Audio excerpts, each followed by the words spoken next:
Tim nasional Indonesia kembali berlaga di Piala Asia setelah absen selama 15 tahun. Keberhasilan ini diraih setelah skuad Garuda mengalahkan Nepal di babak kualifikasi dengan skor 7-0. Selain itu, keberhasilan ini seakan jadi titik balik timnas yang mengalami masa kelam dalam beberapa tahun terakhir. Cetak Gol coba merangkumnya sebagai berikut.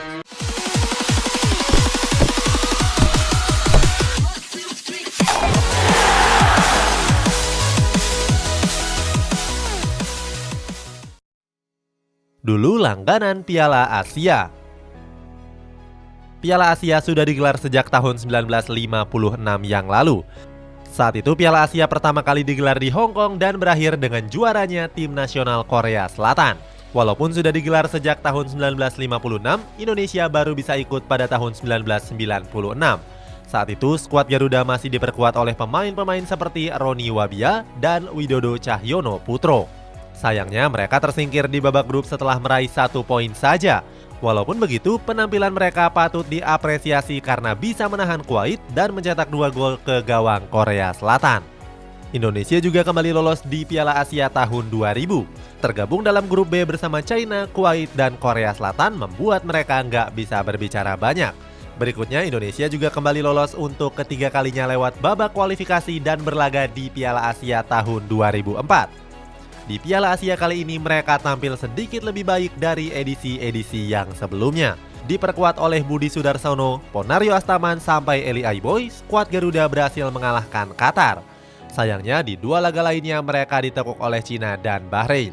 Terakhir Indonesia mentas di Piala Asia tahun 2007. Saat itu mereka langsung lolos tanpa kualifikasi karena ditunjuk sebagai tuan rumah bersama Malaysia, Thailand, dan juga Vietnam. Di Piala Asia ini, Indonesia berhasil mengungguli tim kuat lainnya yakni Bahrain. Hasilnya, Indonesia mendapatkan 3 poin. Saat itu, gol dicetak oleh Budi Sudarsono dan juga Bambang Pamungkas. Akan tetapi, keringat Bambang Pamungkas harus terhenti setelah kalah melawan Arab Saudi dan juga Korea Selatan.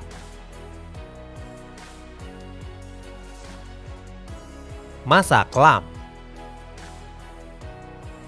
Indonesia harus absen dari Piala Asia 2011 yang digelar di Qatar. Kegagalan ini dipastikan setelah skuad Garuda dikalahkan Oman di babak kualifikasi grup B. Saat itu Indonesia sebenarnya masih menyisakan 1 pertandingan lagi. Akan tetapi mustahil untuk mengejar Kuwait dan Australia yang berada di atas dengan selisih 4 poin. Kegagalan ini jadi yang pertama setelah sebelumnya lolos dalam 4 Piala Asia secara berturut-turut. Berikutnya, pada Piala Asia 2015, Indonesia juga kembali gagal setelah gugur di babak kualifikasi. Tergabung dalam grup C, mereka harus berhadapan dengan tim-tim raksasa seperti Arab Saudi, Irak, dan China. Benar saja, Indonesia cuma bisa merebut 1 poin dari 6 pertandingan. Buruknya penampilan Indonesia di tahun itu nggak terlepas dari kepengurusan sepak bola tanah air yang cukup kacau.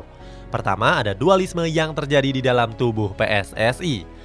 Setelah itu ada perpisahan ISL dan IPL yang saling klaim sebagai kompetisi resmi di Indonesia. Perpecahan tersebut membawa dampak negatif termasuk pada kompetisi skuad Garuda. Selanjutnya Indonesia lagi-lagi menuai kegagalan untuk mentas di Piala Asia 2019. Mirisnya lagi mereka bahkan cuma bisa menonton negara-negara tetangga yang berjuang di babak kualifikasi.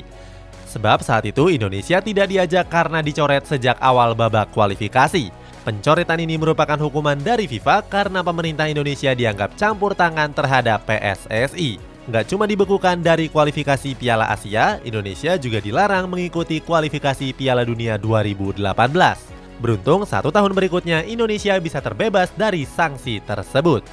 Setelahnya Indonesia terus berbenah, mendatangkan pelatih top yang pernah membawa timnas Spanyol junior juara Piala Euro, membuat filosofi sepak bola Indonesia atau Vilanesia serta menghidupkan kompetisi untuk berbagai kategori usia. Dari sana timnas Indonesia mulai menunjukkan perkembangannya. Revolusi Sintayong. Pada bulan Januari tahun 2020 yang lalu, PSSI menunjuk Sintayong sebagai pelatih baru tim nasional Indonesia. Sintayong direkrut untuk menggantikan pelatih sebelumnya yakni Simon McManamy. Simon McManamy dipecat karena dianggap gagal dalam menukangi skuad Garuda. Hal ini terlihat dari peringkat FIFA Indonesia yang jauh merosot ke posisi 173. Sementara itu, keputusan PSSI untuk merekrut Sintayong juga nggak sembarangan. Sebelumnya, pelatih asal Korea Selatan ini mencatatkan sejumlah pencapaian yang mengesankan, termasuk membawa Seongnam FC menjuarai Liga Champions Asia 2010 dan membawa tim nasional Korea Selatan menyingkirkan Jerman di Piala Dunia 2018. Setelah menukangi tim nasional Indonesia, Sintayong pun langsung melakukan banyak perubahan. Di awal-awal kedatangannya, pelatih asal Korea Selatan ini blak-blakan dengan kondisi fisik tim nasional Indonesia yang menurutnya baru main sebentar sudah loyo. Dia memang punya standar yang tinggi supaya pemain timnas bisa berlari selama 90 menit. Siapapun pemain yang dianggapnya lembek, maka pasti akan dicoret. Sintayong tidak peduli apakah pemain tersebut berstatus bintang atau tidak. Salah satu yang paling mencolok lainnya adalah pengetatan kedisiplinan pemain, termasuk membatasi jam malam, membatasi penggunaan ponsel, sampai melarang makan makanan berminyak. Sintayong bahkan gak mentoleransi kepada pemain yang datang terlambat. Sudah gak terhitung lagi berapa pemain yang sudah dicoret Sintayong karena melakukan tindakan indisipliner. Walaupun terkesan sadis, tapi langkah Sintayong berhasil membuat para pemain lebih disiplin. Revolusi Sintayong lainnya terlihat pada penggunaan alat canggih dalam sesi latihan. Salah satunya adalah Smart Gate atau tripod yang bisa mengukur kecepatan dan kebugaran pemain. Terlepas dari itu, Sintayong dianggap sebagai pelatih yang begitu jeli dalam menentukan strategi tim. Gak heran kalau BBC pernah menjulukinya sebagai Mourinho dari Asia. Lolos ke Piala Asia lagi. Penunjukan Sintayong sebagai pelatih tim nasional Indonesia ternyata berbuah manis. Selain peringkat FIFA Indonesia yang mulai membaik, skuad Garuda juga lolos ke Piala Asia 2023. Kepastian ini didapatkan setelah Indonesia menekuk Nepal dalam babak kualifikasi Grup A. Nggak tanggung-tanggung, Indonesia membantai negara pegunungan Himalaya tersebut dengan 7 gol tanpa balas. 7 gol tersebut dilesakan oleh Dimas Derajat, Fahrudin Arianto, Sadil Ramdhani, Elkan Bagot, Marcelino Ferdinand, dan brace dari bintang FK Senika Witan Sulaiman. Brace Witan juga menjadikannya sebagai man of the match pada laga tersebut. Selain itu ada Asnawi yang tampil heroik dengan menyumbangkan 2 assist walaupun kondisinya belum fit 100%. Kemenangan ini membuat Indonesia finish sebagai runner-up Grup A di bawah Yordania. Keberhasilan ini juga jadi lebih istimewa karena mengakhiri penantian selama 15 tahun. Setelah dipastikan lolos, para pemain Indonesia menggendong Sintayong dan melempar-lemparkannya ke atas udara. Selain itu, mereka juga bertepuk tangan dan melambai-lambaikan tangan ke tribun penonton. Selebrasi heboh tersebut cukup wajar mengingat laga ini menentukan nasib mereka. Sebab Indonesia dipastikan tersingkir seandainya mereka kalah. Di sisi lain, Sintayong juga banjir pujian di internet. Namanya bahkan menjadi trending topik di Twitter. Para netizen berterima kasih dan menuliskan Coach Sintayong harus stay.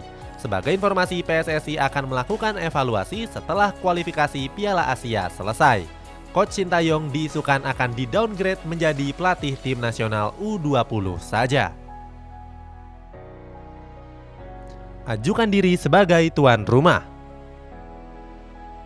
Belum lama ini beredar kabar kalau China mundur sebagai tuan rumah Piala Asia 2023. Mereka mundur karena faktor pandemi COVID-19 yang masih tinggi di China.